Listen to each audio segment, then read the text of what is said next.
Christians for Kamala or evangelicals for Harris or whatever.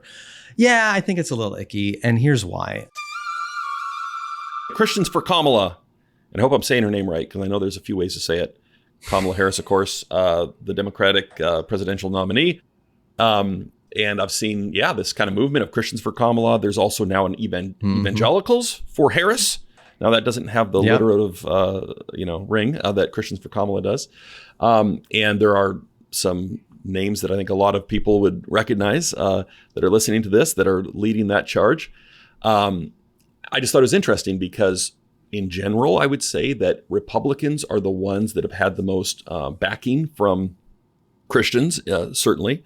It's like, I don't know, 80% or something. Well, from white evangelicals, evangelicals. From white, that's true. That's a good point. But from white evangelicals. And I will say this, though, I don't think Democrats in the past have been pretty clunky in their efforts to do religious outreach. Is that fair? Yeah, right. It seems now maybe they're getting a little savvier. You got these movements. It was funny. I saw there's one ad kind of that the evangelicals for Harris have put out where they quote Trump talking about how he's never asked God for forgiveness, which is sort of an indictment, shall we say.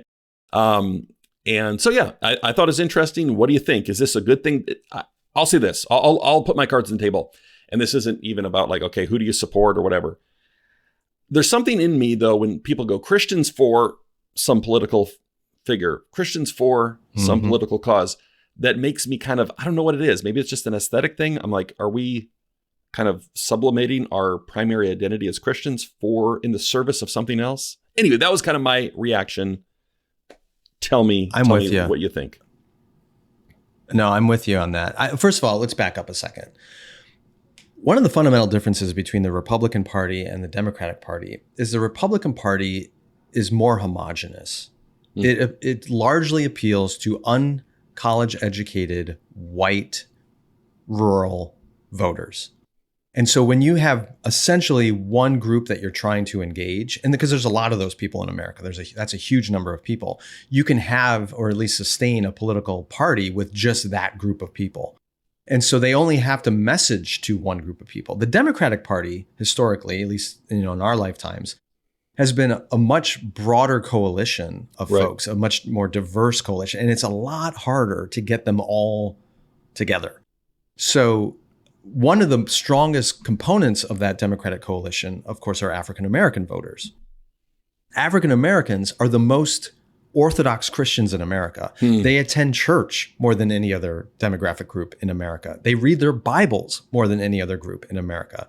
So they are very Orthodox Christian, lowercase o, Orthodox Christian people. So you have that within the Democratic coalition. And then under the same umbrella of the Democratic Party, you have very hostile, secular, anti-religious people who want nothing to do with religion and nothing to do with the church. And they think the church and Christianity has done nothing but damage to the world and, whatever their issues might be. So somehow the Democratic Party has been like, oh, how do we keep all those people together?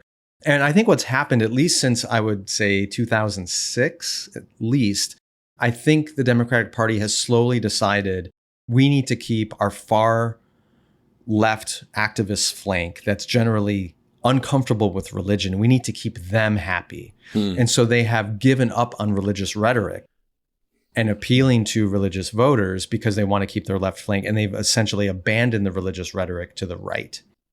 And maybe the Kamala Harris campaign is realizing, we can't keep doing that. We also need to have religiously identifiable voters, including Black voters, comfortable in our coalition. And so you're seeing her campaign trying to bring that back. How effective will they be? I don't know, but we'll see. Now, that's separate from the issue of, is this a little icky? Like Christians for Kamala or evangelicals for Harris or whatever. Yeah, I think it's a little icky. And here's why. I mean, people know I've been very outspoken about my distaste for Donald Trump and for Christian nationalism and a lot of the evangelical fervor for Trump on the right. I don't think the way to solve that is by convincing evangelicals to vote for Harris. Right. I don't think the answer to the error on the right is to repeat that same error on the left. I think the answer is to transcend this idea that our political identity is paramount. and instead make our allegiance to Jesus paramount and call believers back to him. And I'm not as concerned about what vote someone casts as I am about what thinking led them to make that decision in the first place. Yeah, that's good. So if somebody is thinking really Christianly about their neighbor, about the country, about their discipleship as a citizen in a democracy, if they're thinking really Christianly about all of that, and they come to a different decision about who they're going to vote for than I do, I still think that's a win. But if somebody is thinking my primary identity is that I'm a Democrat, or I am a progressive, or I'm against Trump, or and they end up voting for Harris because of that, I'm going, that's still a loss. That's not a Christian way to be thinking about these things. So I don't think it does a ton of good for my primary concern, which is the gospel and allegiance to Jesus, to just say, well, we're going to counterbalance evangelicals for Trump with an evangelicals for Harris, or Christian nationalism on the right for now like this Christian progressivism on the left. I think it's more helpful to like debate issues issue by issue. Like, what is a Christian response to abortion? What is a Christian response to gun control? What is a Christian response to climate change? What is a Christian response to Israel, Gaza? Let's have those debates. Yeah. And then depending on how you prioritize those issues, you might decide you're voting one way or another. We can even agree entirely on all those issues and still vote differently because we prioritize them differently between the two parties, right? So I'm more concerned about how people think about their vote rather than the vote itself. So no, I'm not about to sign on for evangelicals for Harris. I'm not going to sign on for Christians for Kamala. I'm not going to sign on for any partisan movement because how I vote is not core to my identity. Being a follower of Jesus is core to my identity. And I may wrestle every couple of years with how I'm going to vote as a Christian, but it's not going to be because I am in step with the blue team or the red team. Yeah, that's well said. I think that's what kind of turns me off is that sort of partisan feeling where it's like, hey, we're on this person's team. And like you said, even if it was like, hey, I think this is a Christian position on immigration or on gun control or whatever various issue. And of course, anytime you say this is the Christian position, of course, you have to argue why it is. But even attaching the word Christian to an issue, okay, that's one thing. But when it's like for one person and you're kind of hitching yourself to that person, that always kind of gives me a little bit of pause. So yeah, no, I think now if they had Canadians for Kamala, maybe that would appeal to me more. Yeah, the part that in this election, the thing that I find really fascinating and intriguing is for years what we've heard from Trump, evangelical Trump supporters is, yeah. Okay, he's morally terrible and he says awful things and he doesn't represent the character of Jesus and he's never asked God for forgiveness and he's not advocating. He's a baby Christian. He's a baby Christian. Fine, but we've heard all these things, but then what they say is, but abortion.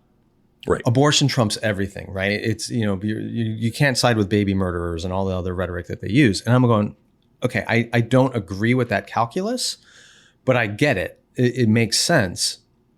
Well, this time, the Trump campaign and the Republican Party under Trump's leadership has dropped all pro-life languages. Gone from the party plank. Yeah, exactly. It's gone. And he's not advocating for a national ban. He's not advocating even that the states pursue a particular legislative solution. He says follow your heart, which is essentially the pro-choice position. Follow your heart, right.